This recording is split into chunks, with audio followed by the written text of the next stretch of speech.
Hey, thanks for joining me. Flipping through a box of comics that one of my viewers had sent to me. It's been quite a while. He sent me quite a pile of stuff, and I kind of periodically dig through it and find the stuff that jumps out at me in the moment. And dug up this thing, and I get it, and I look at it. I'm like, that art looks sort of familiar, like I should know who it is. And then down at the bottom, I see Jason Pearson. I'm like, oh shit, Jason Pearson. Well, that's always going to be worth a look. It doesn't quite look like the Jason Pearson that I'm super familiar with, but I feel like this is earlier work. I don't know when he got started in comics, he was somebody whose work I'd only see in like advertisements. I never saw anything that he'd really done until he drew, I think it was a 3-issue miniseries, Blood and Guts, for Eric Larson. I picked that up, and I was like, oh, that was fun. I enjoyed that.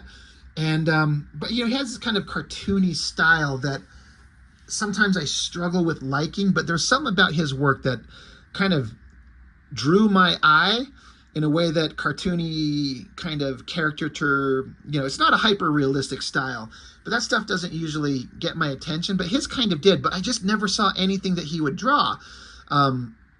And then there's that Body Bag series that I never, ever saw on the shelves anywhere, ever. So I just, missed his work forever. And then, of course, he passed away just a couple years ago, and so that sucks. But anytime I see his work, it's worth digging out. So this is July of 91. Innovation Hero Alliance. I don't know what this is. I don't know that I care, but writer is Robert M. Ingersoll, Jason Pearson artist. So I guess I was gonna say pencils and inks because it says artist as inker over here. Michael Christian. You can certainly see the skill set that Jason Pearson had absolutely in his work here. It's I guess an earlier style that doesn't quite look as good as what I kind of think of as the Jason Pearson style. He likes to do violent stuff, hence the mugging where some hot girl's getting mugged by some guy. She scratches at his face, so it pisses him off. He knocks her ass into the garbage and starts ripping her freaking clothes off. And some superhero above the city, he sees it, so he's going to stop a mugging. I mean, shit like this doesn't really happen. Like, at the degree that comics would make you think. It's such like a comic book trope. Some innocent woman is pulled into an alleyway by a scumball, and a hero just running around the tops of the skyscrapers interjects. Like, shit like this doesn't happen out in the open. But it's just such an easy thing to, like, have your hero stop a mugging. I mean, whatever, right? Whoever this guy is gets out his little device, turns into a hook that he leaps down with. Pretty good dynamic shot, solid backgrounds everywhere. Girl lying in the background, like he basically ripped, it looks like he ripped all her clothes off. Let me bring that up close. Like, look at that. Yahoo. So, hero, he jumps down and bad guy shoots at him. He misses, gets a kick to the nuts or something, sends the guy flying, boot to the face, knocks him out. And of course the girl, again, these are comics, and I'm trying to, I'm stopping myself from making a point, but we just watched what would be a violently traumatic thing. This woman was attacked, beaten up, had her clothes ripped off, and she was about to be raped, right? And it got stopped by the hero. And so now that she didn't get the worst part happen to her, now it's kind of sexualized. She's like sitting there, she's looking hot, she's mostly naked, you got the curves of her sweet ass and a little schoolgirl like stockings and little shoes, and she's like, oh tee-hee, like she's fine.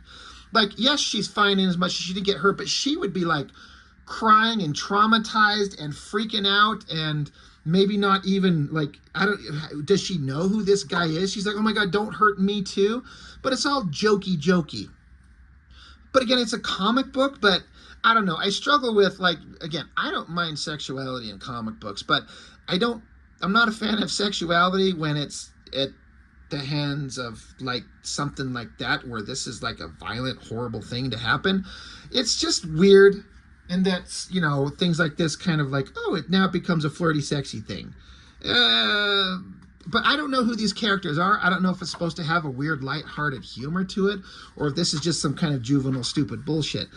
All that aside, it moves on to some other characters, and the artwork kind of goes back and forth from having some really good rendering and drawing to some like kind of weak looking, not as dynamically interesting stuff as you'd see on some other pages. But again, I don't know how long Jason Pearson had been in the industry at this point in the middle of 91.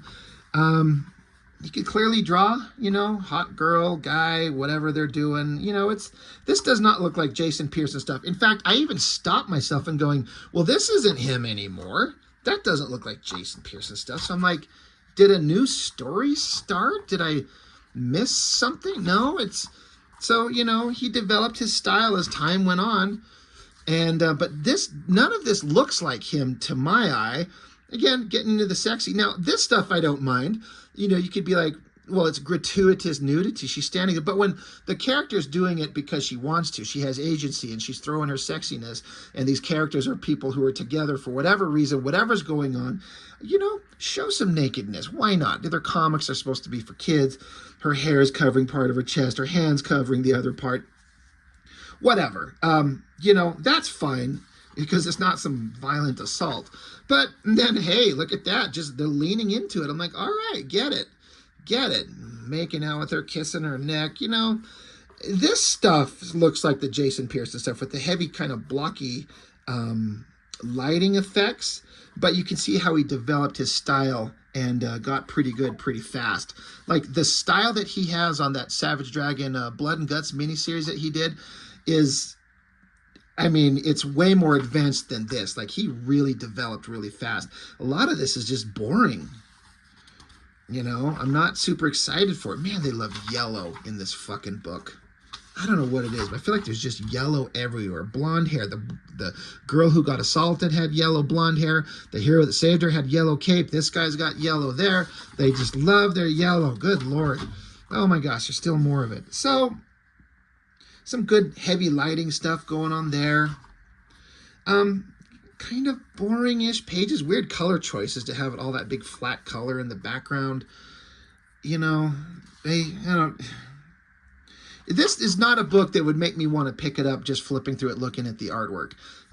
Very weak-looking figures. Not the figures, but the poses, the rendering, the layouts, the color. Like, everything is just boring. It's very blah. And especially considering how good he gets in the not too far in the future, you know, I bet he would look at this and go, yeah, that shit sucks. I could do a lot better. So, I don't know. But everyone starts somewhere. You take your opportunity. You run with it. Again, I don't know what these books are. Innovation and Heroes Alliance. I'm sure somebody in the comments will know what all this stuff is and be able to explain it. Again, look at all the yellow everywhere. Jason Pearson was obviously a fan of drawing hot girls because anytime he gets the opportunity to draw them, he gets into it, you know. Good faces, good anatomy. You know, it's pretty good stuff, like, for sure. I'm not complaining about that. Goddamn yellow everywhere. What the fuck? Text boxes in different color tones. This girl's all tied up. And hero guy dives through the wall. There's some interesting kind of rendering going on there. That's kind of fun. Yeah. And then it ends. And I guess he's worried because he killed the guy. He broke his neck. Do I care? I don't think I do. But, yeah, whatever this is, says the 4-issue showcase in Heroes Alliance. Oh, well, that's just talking about the story they did previously, generated a bunch of mail. So what is the Heroes Alliance in terms of comic book, the world of comics? Heroes Alliance, published by Innovative Corporation.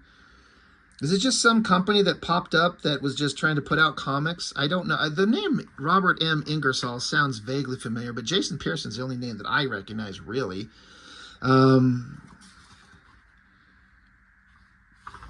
I don't know. Kind of a fun little weird little artifact. This cover, I'm trying to determine how it was colored. It looks kind of painted, like by hand. Maybe some airbrush. I don't know. Fun little weird little artifact to kind of find with an early artist work. It's certainly got the skills there, just not quite as good as he's going to get. So it's just kind of fun to see how these guys start out. But nothing amazing, but it is what it is. And, Jason Pearson, again, he passed away not too long ago, and that really, really sucks. I've got kind of they did a crowdfunder for an art book, like an artist edition, which I couldn't afford at the time, but they had a secondary tier of like a smaller size but thick sketchbook that I did buy, and should be showing up anytime soon. I can't wait to get the sketchbook and look through that thing, because Jason Pearson was a hell of an artist, and sucks that he's gone. Anyway, that's all I've got on this one. Not much to say. Yeah, just a silly little comic book of heroic shit. That's all I got. So thanks for watching, and I'll see you next time.